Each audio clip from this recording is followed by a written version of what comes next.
Hello everybody, welcome to divinely guided 7777। कैसे हैं आप सब लोग। मैं आ गई हूँ एक और फ्रेश रीडिंग के साथ, और आज की रीडिंग में मैं चेक करूँगी। ये लव रीडिंग होगी, पहले बता दूँ तो। रिगार्डलेस आपकी क्या लव सिचुएशन है, आप किसको माइंड में रख के रीडिंग देखना चाहते हैं, it's completely your choice, but it's going to be timeless, general and collective. और थंबनेल में आपने पढ़ लिया होगा कि मैं रीडिंग किस पे करने जा रही हूँ। लव रीडिंग है, रोमांस पे बेस करेगी। ये उन तमाम फैक्ट्स पे बेस करेगी कि जब आपके पार्टनर ने आपको सबसे पहली दफ़ा देखा तो what did they feel, what did they feel when they saw you for the very first time. क्या फीलिंग्स थी, क्या उनके माइंड में आया, क्या उन्होंने महसूस किया, ये उस पर रीडिंग होगी। क्योंकि अभी भी आप लोग साथ हैं, नहीं हैं साथ, साथ थे फिर बिछड़ गए, जो भी, बिकॉज ये मैंने बात पहले ही बोल दी है कि रिगार्डलेस आप लोगों की सिचुएशन क्या है, ये रीडिंग सबके लिए ओपन होगी। लेकिन ये तो एक्सपीरियंस सभी ने किया होगा कि जब आप सबसे पहली दफ़ा मिले होंगे तो क्या फ़ील किया होगा आपके पर्सन ने, आपने। तो ये जानने की कोशिश करते हैं, ठीक है। ये कलेक्टिव रीडिंग है, जनरल है, तो इसकी बेसिस पर कोई फाइनल डिसीजन नहीं बनाइएगा। हमेशा आपको प्राइवेट रीडिंग लेनी है, मुझसे लें या किसी और से लें, और जब आपको तसल्ली हो जाए कि आपने तमाम इन्फॉर्मेशन गैदर कर ली, तभी आप किसी कंक्लूजन पर पहुँचें। डिस्क्रिप्शन बॉक्स में मेरा नंबर मौजूद है, साथ में सेकंड चैनल का लिंक भी मौजूद है। दोनों ही चैनल्स पर रीडिंग लेने के लिए मेरा कॉन्टैक्ट नंबर एक ही है। So without any further delay, let's see के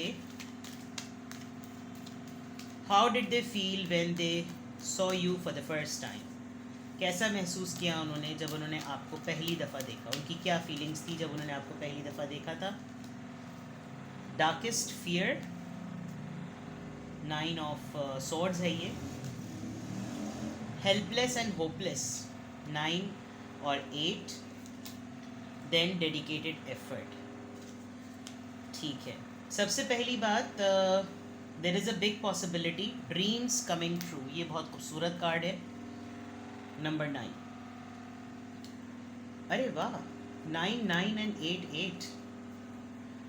एक तो बात अच्छी है, हो सकता है आप लोग बहुत एक्सीडेंटली मुलाकात हुई हो, और ये पर्सन अपनी लाइफ के बड़े डिफ़िकल्ट फेज से, ये कहना ज़्यादा आसान होगा कि बड़े आइसोलेटेड फेज से गुज़र रहे थे, ठीक है। और इनको ये कंफर्मेशन हो गई थी ऑलमोस्ट कि अब इनकी लाइफ में कोई भी चीज़ जो है वो सेटल नहीं हो सकती। मतलब डैमेज इज़ डन कह दें तो ज़्यादा मुनासिब होगा, अदरवाइज़ उनको लग रहा था फुलफ़िल्ड हो चुका है तमाम मामला। सारी ज़िंदगी बहुत वक्त से पहले बहुत जल्दी जल्दी हो गई, और अब क्या करें क्या ना करें।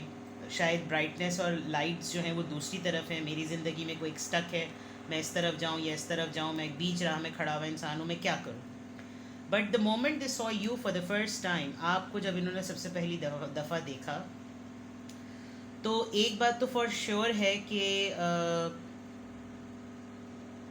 एक ऐसी बात ज़रूर कही जा सकती है कि अपना आप मिलने वाली बात, कि अपना आप मिला था। आप देख सकते हैं ये दोनों एक दूसरे की शोल्डर पे कैसे इन्होंने सर रखा हुआ है, और फुल ऑफ लाइफ होता है ना एक बंदा, कि हर चीज़ में अपना 100% डाल रहा है। हो सकता है आप लोग वर्क स्पेस के पॉइंट ऑफ व्यू से बहुत डिफरेंट फील्ड के लोग हों, बिल्कुल अलग ही तरह का आप लोगों का काम हो, इनका बिल्कुल अलग हो, आपका बिल्कुल अलग हो, लेकिन उसके पूरे कॉन्टेक्स्ट में जो सबसे अच्छी बात है वो ये कि इन्होंने आपको आपको जब ये पहली दफ़ा मिले और इन्होंने आपको सबसे पहली दफ़ा देखा, तो एक स्पार्क तो ज़रूर था कि बहुत सारी चीज़ें जो इधर भी अधूरी उधर भी अधूरी, तो एकदम से उनको लगा कि एक तमाम घूमती हुई चीज़ें जो ना वो सेंटर में आ गई। ये जो होपलेस और हेल्पलेस वाली बात है कि अब मैं इस सिचुएशन में अपनी ज़िंदगी में क्या करूं, दे फाउंड यू के okay fine, let's be together. मतलब कोई और शायद ख्याल नहीं आया होगा, लेट्स बी टुगेदर। और जैसे जैसे आहिस्ता आहिस्ता बातें बढ़ना शुरू हुई होंगी, रिश्ता प्रोग्रेशन की तरफ गया होगा, तो एक चीज़ तो फॉर श्योर है कि इनको बहुत सी ऐसी चीज़ों में फ़ील हुआ होगा कि मैंने ये सोचा नहीं था ऐसी सिचुएशन में, हेल्पलेस और होपलेस सिचुएशन में, कि एकदम से मेरे दिल की मुराद जो है ना वो पूरी हो जाएगी। और ये एक अपॉर्चुनिटी की तरह आप इनकी लाइफ में आए हैं। और शायद बहुत सारे लोग इनको रिजेक्ट करते थे, लॉस्ट कर दिया था, इन्होंने अपने आप को कॉर्नर कर दिया था। लिटरली ये अकेले होंगे, आप लोग किसी बालकनी में मिले होंगे, किसी टेरेस में, किसी मॉल के टेरेस में, या किसी थिएटर टेरेस में, किसी ऐसी जगह पर जहाँ से इंसान नीचे झांक कर देखता है, तो वो बालकनी या टेरेस सॉर्ट ऑफ चीज़ होती है। और अक्सर तो अब मॉल्स में ही ऐसी सिचुएशन बनी हुई होती है, या किसी थिएटर में होती है, किसी लॉबी में बनी हुई होती है, होटल्स में होती है, अपार्टमेंट्स में होती है, बालकनीज़ बनी हुई होती हैं। तो वहाँ कहीं ये पर्सन शायद अकेले टाइम गुजारता है, अकेले रहता था, ये जो भी सिलसिला था, आप होंगे या कोई और होगा, तो वहाँ से शायद बहुत कॉर्नर किया हुआ था। और अचानक से आप लोगों का मिलाप हुआ होगा, आप दोनों का टकराव हुआ होगा।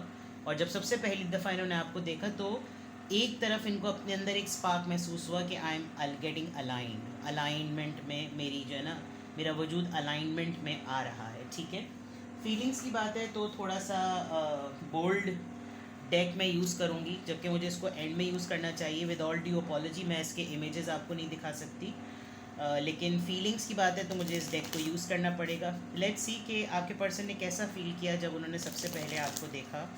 हाउ डिड दे फील जब वो आपको सबसे पहली दफ़ा उन्होंने आपको देखा, क्या महसूस किया उन्होंने जब उन्होंने सबसे पहली दफ़ा आपको देखा? How did they feel? Okay, third party.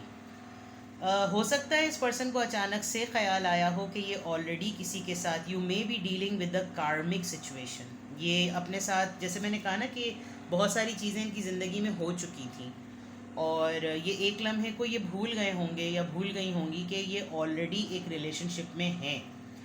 But जैसे इन्होंने आपको देखा तो इनको एक होप नज़र आई, और अपना जो डार्क फियर था, अपनी जो डल लाइफ थी, अपना जो एक मोनोटनस सा बोर्डम सा रूटीन था, वो सब इन्होंने आपको देखने के बाद ये भूल गए, and they felt it very good. Third party है, और आप लोग शायद थर्ड पार्टी ही में रहते हुए आप लोगों ने अपना रिलेशनशिप स्टार्ट किया है। शायद उन्होंने आपको ये बताया हो कि ये सिंगल हैं, डिवोर्सी हैं, सेपरेटेड हैं, फिर बाद में आपको कुछ और पता चला हो, या फिर आप भी इसी तरह की सिचुएशन में आप दोनों कहीं पर इंगेज्ड, और रिलेशनशिप में आने के बाद आप लोग ब्रेकअप होने के बाद एक दूसरे से मिले हों, कुछ इस तरह की सिचुएशन हुई होगी। फियरलेस लव, काफ़ी बोल्ड रहे हैं आप दोनों एक दूसरे के साथ। Courageous leap into unknown, fear नहीं था आपको, यानी कि मैं किसी नए पर्सन से मिल रहा हूँ या मिल रही हूँ। इनको आपको देखते ही लगा था कि we are meant to be, you know, हम मिले ही एक दूसरे के लिए हैं, और वी हैव टू। ये मैं कार्ड आपको दिखा नहीं सकती। क्या फील किया था आपके पर्सन ने आपको देखते ही? Manifesting the one. अच्छा, ये जैसे ही आपको इन्होंने आपको देखा तो ये तो पता चल गया कि I was looking for this person, मैं इसी की तलाश में था या थी, और मुझे यही पर्सन। ट्विन फ्लेम वाइब बड़ी तगड़ी है, और ये चीज़ इनको डेफिनेटली चाहिए थी। इन्होंने जब आपको देखा तो इनको बिल्कुल ऐसा लगा कि एक कंफर्ट होता है ना, कि मैं जैसे अपने आप से ही मिल रहा हूँ या मिल रही हूँ, बिल्कुल कोई पाबंदी नहीं, कोई बाउंड्री नहीं, कोई कंडीशन नहीं, बस अपनी स्किन में कंफर्टेबल हूँ, इसके साथ कंफर्टेबल हूँ।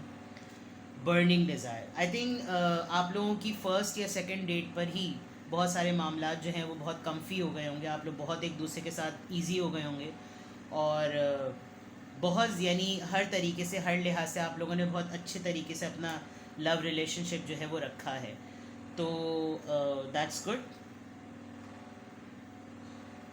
फाइन। इसमें बड़े ख़तरनाक फीलिंग्स आ रही हैं, but they are very genuine, they are very, मतलब बड़े सटल वे में ना, एक आध मुलाकात के बाद ही आप लोगों की मैक्सिमम से थर्ड तो मैं कहूँ, जैसे थर्ड तो बहुत बड़ी बात है, तीसरी या चौथी मीटिंग में आप लोग बहुत इजी हो गए होंगे एक दूसरे के साथ, और इस तरह इजी हुए होंगे जैसे you people were waiting that कि हम मिलें और सब कुछ नॉर्मलाइज हो जाए। तो दैट्स वेरी सरप्राइजिंग कि आप लोग इतना जल्दी एक दूसरे के साथ एडजस्ट हो गए, और इतनी जल्दी आप लोगों ने ये तमाम चीज़ें जो हैं वो एक दूसरे के साथ सेटल कर ली। तो आपके पर्सन ने जब आपको पहली दफ़ा देखा तो राइट ऑन स्पॉट उनको ये क्लिक कर गया था कि ही और she is the one I was waiting for. ठीक है, एक तो ये बात। दूसरी चीज़ ये कि बहुत कंफर्टेबल हो गए आप लोग अपनी डेट्स पर, और रिगार्डलेस आप लोग के क्या स्टेटसेस थे उस वक्त, आप लोगों ने फ़िज़िकली बहुत इन्जॉय किया है। ठीक है। तो ये तो आप लोगों का प्रोग्रेशन फेज़ है। लेट्स सी आपके पर्सन ने जब आपको सबसे पहली दफ़ा देखा तो उनको क्या फ़ील हुआ। What did they feel when they saw you for the first time. जब वो आपसे पहली दफ़ा मिले, जब उन्होंने आपको सबसे पहली दफ़ा देखा, तो क्या फ़ील किया उन्होंने। द गार्डनर, ग्रोथ ओरिएंटेड, बहुत ज़्यादा full of life, go getter, जैसे मैं पहले भी बता चुकी हूँ। हो सकता है आपके पर्सन को गार्डनिंग का बहुत ज़्यादा शौक हो, किचन गार्डनिंग का ख़ास तौर पे, और इनके कुछ नेचर लवर होंगे ये बहुत ज़्यादा, और फेमिनिन एनर्जी, गिविंग एनर्जी बहुत ज़्यादा थी।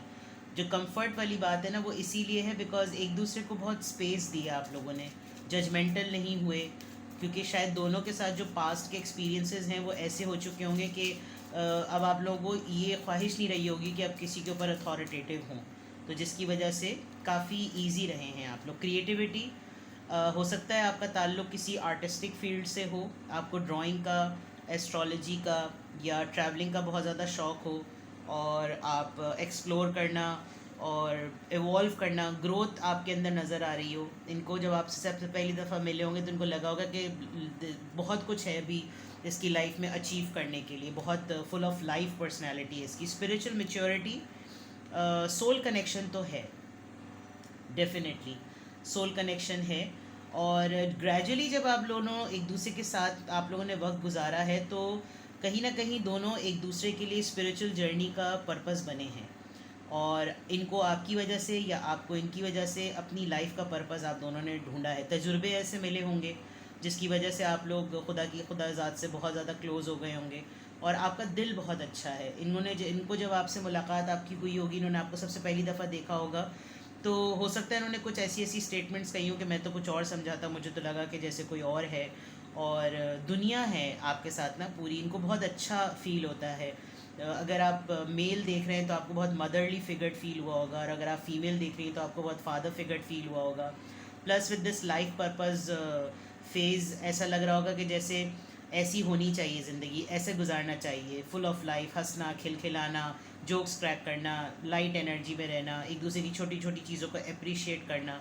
तो और ये चीज़ें जैसे जैसे रिश्ता बनता गया, बातचीत होती गई, रिश्ता डेवलप होता गया, बहुत पुख्तगी आती गई आप लोगों के रिलेशनशिप में। तो आपके पर्सन ने जब आपको पहली दफ़ा देखा, हो सकता है उन्होंने किसी और सिनेरियो से आपको ऑब्ज़र्व किया हो, लेकिन जब आप लोग बहुत क्लोज एक दूसरे के बैठे होंगे तो इन्होंने कम्प्लीटली बहुत ही डिफरेंट इन्होंने आपको जो है ना वो पाया होगा। सही है। अब टैरो से देखते हैं कि फिर मैं आपके लिए थोड़े से चैनल्ड मैसेजेस भी लूँगी कि उन्होंने क्या बातें आपको कही होंगी जब आप लोग एक दो मुलाकातों में एक दूसरे से कंफर्टेबल हो गए होंगे, तो क्या इन्होंने आपको कहा होगा। कुछ बातें, कुछ चैनल्ड मैसेजेस भी लेंगे, तो रीडिंग को एंड तक देखिएगा, तो उससे आपको और ज़्यादा कंफर्म हो जाएगा कि किस हद तक ये तमाम चीज़ें आपसे मैच कर रही हैं। बिकॉज ये वैसे भी जनरल रीडिंग है तो हर चीज़ आपसे मैच नहीं कर सकती, लेकिन ये ज़रूर है कि जैसा भी आप लोगों के साथ एक्सपीरियंस रहा है आप दोनों का एक दूसरे के लिए, आप एक अच्छे बहुत डार्केस्ट नोट पर इनको मिले, लेकिन एक अच्छे नोट तक आपने इनको ज़िंदगी में पहुंचाया है।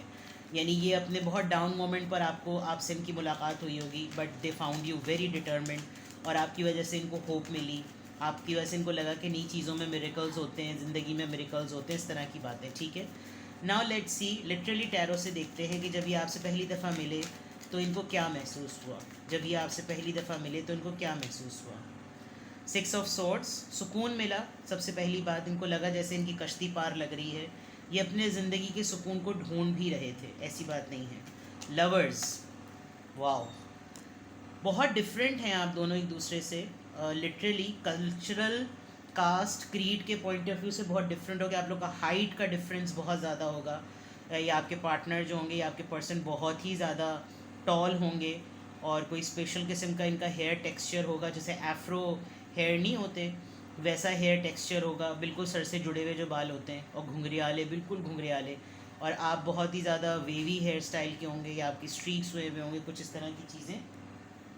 बट यानी कश्ती जहाँ डोल रही थी, इधर उधर डामाडोल जहाँ जहाँ हो रही थी, पार लग गई। फाइनली डिक्लेयर हो गया कि ही और she is the one. Let's see, married, person married है। इन्होंने बता दिया होगा, इन्होंने आपको क्लियरली बता दिया होगा कि मेरा क्या स्टेटस है, और स्पिरिचुअल रिलेशनशिप रहा है, इसमें कोई स्पिरिचुअल मामला है, सोलमेट रहे हैं आप लोग, बिकॉज स्पिरिचुअल मेच्योरिटी और ये हेरोफेंट का कार्ड, और वेल रिप्यूटेड पर्सनैलिटी, और लोगों को गाइड करने वाला, बताने वाला, सर्कल में बहुत फेमस। शायद इन्होंने अपनी ओरिजिनलिटी बहुत हाइड करके रखी हुई होगी, इन्होंने आपको ओपनली बताया हुआ नहीं होगा कि इनकी ट्रू पर्सनैलिटी क्या है, इनकी पर्सनैलिटी के ट्रू कलर्स क्या हैं, इनका क्या लाइफस्टाइल है, बहुत हिडन रखा होगा कि वक्त पे वक्त ब जो है आप ये एक्सप्लोर करें तो ज़्यादा बेटर है। ठीक है। हर्मिट, साइलेंस, ज़्यादातर खामोशी रही है, और आइसोलेटेड मोड में आप लोग ज़्यादा रहते थे, बातचीत कम होती थी, एक्शन ज़्यादा होता था। और एक्शन किस बातों पर होता होगा वो मैं आपको पहले ही बता चुकी हूँ कि आप दोनों बहुत ज़्यादा कंफर्टेबल हो गए थे। और एक लम्हे को तो इनको ये ज़रूर हुआ था कि now what should I do, मैं क्या करूँ अब, क्योंकि हर्मिट मोड में तो इनको ऐसा लगा कि क्या मेरी ख्वाहिश पूरी हुई है, क्या मुझे ऐसे ही वक्त पे इसको मिलना था, ये कौन सा टाइम है, ये मुझे क्यों मिला या क्यों मिली, और इसकी वजह से मुझे ज़िंदगी में इनलाइटमेंट फ़ील होती है, मुझे खुशी महसूस होती है, मेरा स्टेटस डिफरेंट है, मेरा मैरिटल स्टेटस डिफरेंट है, मेरा फाइनेंशियल स्टेटस डिफरेंट है, but still I feel so comfortable, I feel so joyous, मुझे बहुत मज़ा आता है, बहुत अच्छा लगता है, मुझे इसकी कंपनी अच्छी लगती है। मतलब इन्होंने अपने आप को सोल सर्चिंग इनकी स्टार्ट हो गई थी। एंड देन जब आप लोग मिले हैं, ये आप इनकी ज़िंदगी में एक क्लोज एंडिंग फेज़ में इनको मिले हैं, तो इनको लगा था जैसे ये वाली बात है ना, ये दोनों चीज़ें बिल्कुल एक तरह की ही हैं, एक तरीके से, कि बिल्कुल जैसे ज़िंदगी अपनी जगह पर ऐसे आ गई थी कि अब सब कुछ ख़त्म हो गया है, अब कोई चीज़ आगे नहीं बढ़ सकती। बट जब आप इनको मिले तो इनको लगा नहीं, ज़िंदगी में अभी भी चार्म मौजूद है, अभी भी ज़िंदगी में उम्मीद मौजूद है, ये सब कुछ ख़त्म होने के बाद अभी भी रोशनी की किरण बाकी है। सो when you met them for the first time, I think आप लोग आज भी अगर साथ हैं ना, या अगर आप लोगों की आपस में बातचीत होती है, आप लोग का जो भी मामला रहा है, मुझे ऐसा लग रहा है कि आप लोग ट्विन फ्लेम रहे हैं। सोलमेट सोल जर्नी तो ये रही है, लेकिन ट्विन फ्लेम ज़्यादा है, बिकॉज ये जो एंड में पूरे लवर्स के बाद हैरोफेंट के बाद हर्मिट, और हर्मिट के बाद डेथ कार्ड, इट शोज़ कि आप लोग अपनी ज़िंदगी में आप लोग का मिलना बिछड़ना, फिर मिलना एक्सट्रीम लेवल पर, फिर एक्सट्रीम लेवल पर बिछड़ना, ये चलता रहता है। बट जो for the first time when you saw him और यू सॉ हर, आपको क्लिक हो गया था, ही इज़ द वन और शी इज़ द वन। यानी अभी ज़िंदगी बिल्कुल अपने चैप्टर्स को, किताब का बांध बिल्कुल बंद कर रही है, और मेरी मुलाकात इससे हो गई कि नहीं, अभी ज़िंदगी बंद नहीं हुई, ज़िंदगी के मज़ीद बाब अभी बाकी हैं। तो अच्छी बात है। अब मैं आपके लिए चैनल्ड मैसेजेस लेती हूँ कि थोड़े दिनों बाद जब आप लोगों की मुलाकात कंफर्टेबल हुई होगी, तो इन्होंने आपको क्या बातें कही होंगी, क्या कहा होगा मुलाकातों में, बातों में, क्या क्या चैनल मैसेजेस ऐसे बताइए जो आपसे मिलने के बाद आपके पर्सन ने आपको वो बातें ज़रूर कही होंगी। आप लोग एक दफ़ा मिले, 3 दफ़ा मिले, 4 दफ़ा मिले, बहुत दफ़ा मिले, बट किस तरह की कन्वर्सेशन आप दोनों के दरमियान होती है। वैसे हर्मिट और डेथ से तो मुझे लग रहा है जैसे बहुत खामोश रहते होंगे आप लोग, ज़्यादा बातचीत इतनी नहीं होती होगी। I am open to compromise, ये मुझे कार्ड लग रहा है, ये जो थर्ड पार्टी वाला आया था, यानी ये आपको देखकर इतने ज़्यादा महव हो गए या इतने ज़्यादा इन्वॉल्व हो गए और भूल गए कि इनकी ओरिजिनलिटी क्या है, कि इन्होंने यहाँ तक कह दिया हो कि मैं बड़े से बड़ा समझौता करने को तैयार हूँ, मैं रेडी हूँ कि अगर मुझे कोई बहुत बड़ा फ़ैसला करना पड़े, मुझे बहुत बड़ा समझौता करना पड़े, तो I am available, I am addicted to you, मुझे तुम्हारी आदत होने लगी है। ये बात इन्होंने आपको कही होगी, if you can recall. I think we should see other people. अगर बहुत ज़्यादा चिपकू हो गए एक दूसरे के लिए, तो इससे बेहतर है कि अपने लाइफ के ऑप्शंस जो हैं वो हम लोग ओपन रखते हैं, वरना मुश्किल हो जाएगा हम दोनों का एक दूसरे के साथ या एक दूसरे के बगैर। आई नीड मोर टाइम, मुझे अभी थोड़े से और वक्त की ज़रूरत है सेटल होने। 3 4 3 2 3 4 1 2 3 4 5 15 नंबर है वैसे तो, बट पढ़ने वाली बात है। बी मोर सेल्फिश, मेरे लिए पजेसिव हो जाओ, अपने लिए सोचो, अपना करो। ये आपको बहुत ज़्यादा मोटिवेट करते होंगे growth oriented point of view से, कि अपने आप अपने बारे में सोचा करो, सेल्फलेस होकर हर चीज़ गिविंग एनर्जी में ना रहा करो, और अपना करो, अपने बारे में देखो। आपको ये गाइड भी करते होंगे कि सबके लिए सोचते रहते हो, अपने लिए करो। I sometimes wonder if you care, कभी कभी आपसे शिकवा भी करते होंगे कि तुम मेरा फ़ोन नहीं उठाती या फ़ोन नहीं उठाते। मुझे लगता है कि जैसे तुम्हारी लाइफ में दूसरी प्रायोरिटीज़ बहुत ज़्यादा हैं, पता नहीं, मुझे ऐसा लगता है कि पता नहीं तुम्हें मेरा ख्याल है भी या नहीं। और मुझे तुम्हारी आदत होती जा रही है, बट तुमको मेरा पता नहीं क्यों नहीं मेरा ख्याल है, इस तरह की बातें। व्हाट डू यू वांट, तुम्हें क्या चाहिए, तुम क्या चाहती हो या चाहते हो, हम क्या करें। Let's see. और क्या कहा होगा इन्होंने आपको। लिसन टू योर हार्ट, अपने दिल की सुनो। यू ऑलरेडी नो, तुम्हें अच्छी तरीके से पता है कि असल हकीकत क्या है। ठीक है जनाब, तो ये वो बातें होंगी जो शायद इन्होंने आपको कही होंगी, और ये प्रोग्रेशन फेज़ का टाइम होगा जब आप लोग एडजस्ट हो गए होंगे एक दूसरे के साथ। बट दिस इज़ समथिंग ये एक ऐसी रीडिंग है जो आपको पास्ट का भी रिकॉल करवाएगी, आपको अच्छा भी फील करवाएगी। और अगर आप लोग साथ में नहीं हैं तो एक नॉस्टैल्जिक मोड भी हो सकता है। बट आई जस्ट फेल्ट कि आई शुड रीड दैट। पता नहीं चल पाता कि कैसा महसूस किया होगा। लोग एक दूसरे को एक्सप्रेस नहीं करते, जिसकी वजह से उनका लव बॉन्डिंग डेवलप भी नहीं होती, और जो लोग एक्सप्रेस करते हैं वो आखिर वक्त एक दूसरे के साथ रहते हैं। तो this I felt to read for you people. I hope आपको पसंद आई हो। कमेंट सेक्शन में बताइएगा और अपना बेहद ख्याल रखिएगा। Bye bye.